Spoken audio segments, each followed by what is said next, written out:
Bonjour, bonne année à vous. Bon, la documentation, si vous parlez de ça, pour moi c'est la base pour commencer tout projet. Étant donné que nous sommes déjà humains et hommes de science, nous avons besoin de bases pour pouvoir spécifier nos recherches. Donc la documentation c'est la base pour nous. Et étant des étudiants architectes et étant donné que nous nous aventurons dans l'architecture camerounaise avec les différentes cultures que nous ne maîtrisons pas beaucoup, je pense que nous avons besoin d'une base assez solide pour pouvoir commencer ce projet et le terminer. Donc la documentation, c'est cette base-là que nous avons utilisée pour alimenter tout le projet. Bon, déjà nous avons commencé par l'Internet. Parce que, étant donné qu'à notre disposition, nous n'avons pas des livres imprimés, donc nous avons fait de nombreuses recherches sur des sites internet. Ensuite, nous avons eu à demander à des personnes ayant vécu, des personnes connaissant la culture boulot, notamment des grands-parents, des parents et autres. Et pour peaufiner tout cela, nous avons recueilli les différentes informations que nous avons eues sur le terrain lors de la descente à Ebolova. Bon, déjà, comme je le disais, les premières recherches que nous avons eu à faire étaient faites par Internet. Or, nous savons que sur le net, tout n'est pas vrai. Et la descente nous a permis de pouvoir tester la véracité de nos informations à travers la texture, à travers la manière de construire, les différentes étapes et tout. Donc, elle nous a permis de, illustrer nos recherches. Et on ne peut pas dire qu'elle a vraiment changé parce que lorsque nous sommes descendus, nous avons vu que les recherches étaient pratiquement toutes bonnes. Elle nous a juste permis de pouvoir les peaufiner, les parfaire pour donner un document parfait. Ok, je vais commencer sur le plan personnel. Étant donné que nous sommes tous des étudiants, à cette période on avait des travaux à l'école, les devoirs, les projets. Donc c'était pas facile de pouvoir se motiver, de pouvoir s'organiser personnellement. Mais j'ai pu le faire parce que même si vous avez 10 000 choses à faire, lorsqu'il faut un travail, vous devez le rendre. Et étant chef de groupe, c'est à vous d'assurer la qualité du travail. Donc c'est ça qui m'a motivé autant pour moi.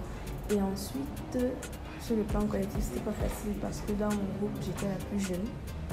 Il y avait des moments où on devait faire des recherches, mais personne ne répondait.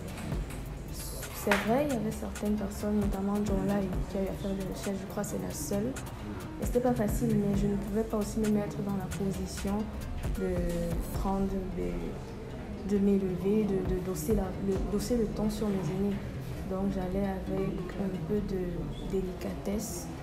John Lai a pu répondre à cela et ses recherches ajoutées aux miennes ont pu faire le document. Ce travail de groupe me permet de gérer l'extérieur.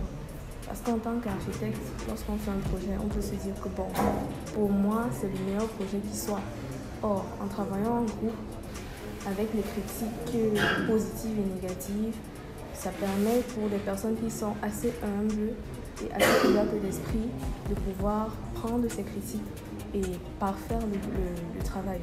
Donc ce travail de groupe m'a beaucoup permis de pouvoir écouter les autres, prendre compte de leur avis pour mieux bâtir un projet, mais aussi de pouvoir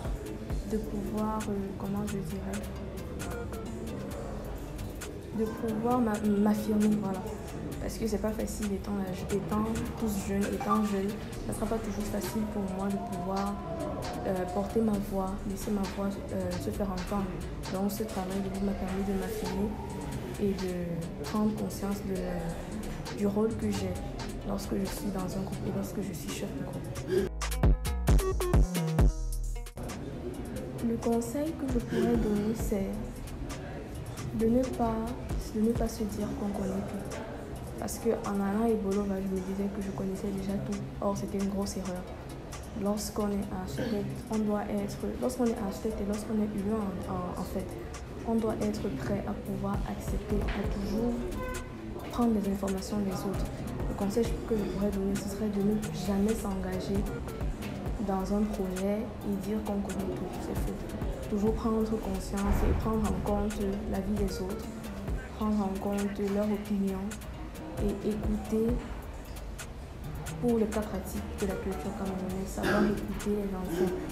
Et un autre conseil que je pourrais donner pour ceux qui s'aventureront encore dans ce genre d'expérience, c'est-à-dire la culture et tout, c'est de maîtriser leur langue. Parce que c'était pas facile d'aller dans une culture pour certains ou dans un village qui n'est pas le vôtre.